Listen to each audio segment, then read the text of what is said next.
Luke, we're chatting to you at the start, or the top end of Mental Health Awareness Week, and you've been getting a lot of attention, probably attention you probably didn't expect to get. What prompted it, first of all?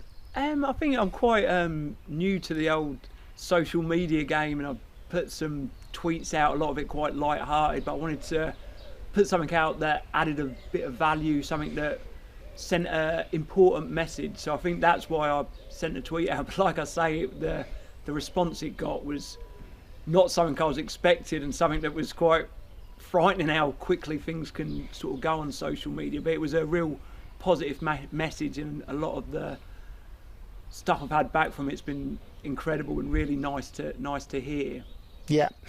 Just to explicitly explain what you try to get across. So I think my message was that, as a young player at Manchester United coming through the system, I went through some tough times with people sort of talking about my appearance in a negative way, but how after that happening, talking about it and sort of opening up about my feelings helped me really come through tough stages in my life. So the massive message that I tried to send was, when you feel in this situation we're in lockdown, where everyone's mental health, I'm sure, is fluctuating up and down, it's that opening up about your feelings can really help a lot. Don't get me wrong, I know me just saying that, or anybody just saying that, it's not that easy to just do it, but I think if that message can be a real positive one, and it can keep coming out that it's good to talk about your feelings, then perhaps people do it more often.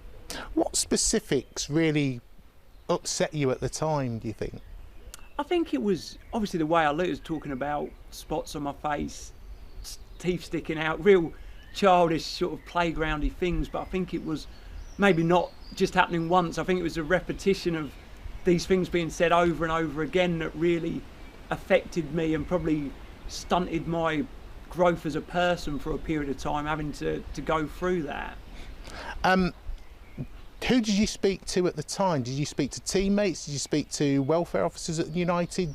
Was it just friends? I think that was sort of the message, because I kept my feelings locked up for a long time, and I just sort of got through it, sort of just pull yourself together and get through it, which is not the right attitude to have. So my message was, it doesn't have to be like that. You don't have to wait a long time to talk about your feelings. The most effective way of dealing with it would be to do it when these things are happening to you, rather than wait a period of time. Yeah, and I guess some of the comments were made not just by supporters and people around you, but by people that you don't expect to get it from, you know, high-profile presenters, celebrities, that sort of stuff. That must have hit home a little bit. Yeah, I think obviously that sort of magnified it, the fact that it was on a popular TV show, but I think I've spoken about that enough. I think these people have maybe been vilified about it. It was never my intention to play a blame game or put my feelings onto these people. That was one of the reasons it happened. It was 20 years ago, so I don't want to bring up specific names and blame anyone for it, because the past has happened, and in the long run it's probably made me a more resilient and better person for it. You mentioned it was 20 years ago. Do you think society's changed a little bit now, that people are still having to endure things like that, or do you think people have got a little bit better? I think it's got better in terms of what I went through on the television. I don't think that would be allowed to happen anymore. I think obviously the huge challenge now is social media, with loads of real positive things that comes from social media. There's a lot of negatives of ways how people can speak to people quite disrespectfully and really be nasty to them. So there's still loads of work to do, but we're all the world's in a terrible situation at the moment. I generally hope that there will be some goods to come from this awful situation. There will be people maybe a bit nicer to each other, and we can come through it better people.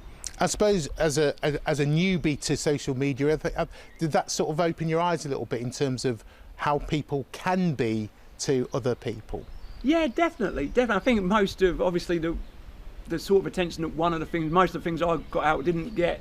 It was just terrible jokes I was telling, really, that didn't really get much attention at all. But it does show how fast something can spread, and also how easy it is say something nasty to someone or give someone a real positive message, which of course would give someone a real boost. So I think I saw something on the news, I think last week, about Ian Wright enduring awful racist abuse on a social media platform, and surely in this day and age that shouldn't happen, and surely the people that are in charge of these companies can do more to stop that happening. Yeah, and I guess the message from Mental Health Awareness Week is being nice to people, you know, showing that bit of positivity with people, with who you see, who you meet, who you speak to. Yeah, Dan, I think the most important one is yourself, how you treat yourself. I think it's so important, and we sometimes neglect it a lot, of not forgetting to love ourselves. I think when you love yourselves, it gives you so much more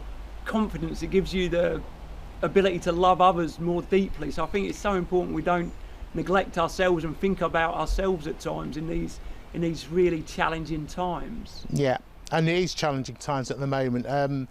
You're having to endure lockdown for the business you've only just got involved in as well, and I guess you have to worry whether you're going to see the other side of it anytime soon. Yeah, I think we're hugely positive. Obviously, the organisation I work for now, the Football Fun Factory, we've got really exciting plans in the future.